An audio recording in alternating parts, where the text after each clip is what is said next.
మన దేశంలో supreme court are high court జడ్జిని remove చేయడం అంత ఈజీ కాదు. ఎవరైనా జడ్జిని రిమూవ్ చేయాలి అంటే లోక్సభలో అయితే 100 మంది, రాజ్యసభలో అయితే 50 మంది ఎంపీలు లోక్సభలో స్పీకర్ గారికి లేదా రాజ్యసభలో చైర్మన్ గారికి ఒక నోటీస్ ఇవ్వాల్సి ఉంటుంది.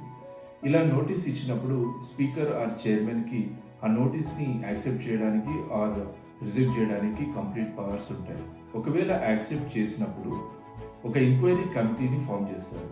ఈ ఎంక్వైరీ కమిటీలో సుప్రీంకోర్టు జడ్జ్, అట్లాగే ఏదైనా హైకోర్టు చీఫ్ జస్టిస్, ఒక డిస్టింగ్విష్డ్ జ్యూరిస్ట్, ఈ ముగ్గురు మెంబర్స్గా ఉంటారు. ఒకవేళ ఈ ఎంక్వైరీ కమిటీ కనుక జడ్జికి ఎగెనెస్ట్గా వచ్చినటువంటి ఛార్జెస్ ప్రూవ్ కాలేదు అని రిపోర్ట్ ఇస్తే ఆ నోటీస్ అక్కడితో ఎండ్ అవుతుంది.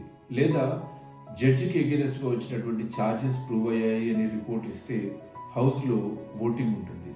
లోక్సభ అండ్ రాజ్యసభ 2/3 మెజారిటీతో, అంటే స్పెషల్ మెజారిటీతో ఆ మోషన్ని అప్రూవ్ చేయాలి.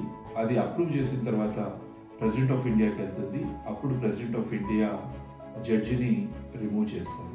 అయితే ఇక్కడ ఇంకొక పాయింట్ ఏంటి అంటే, ఎంక్వైరీ కమిటీ ముందు అటెండ్ అయ్యి తనని తాను డిఫెండ్ చేసుకోవడానికి ఆ కన్సర్న్ జడ్జికి అవకాశం ఉంటుంది.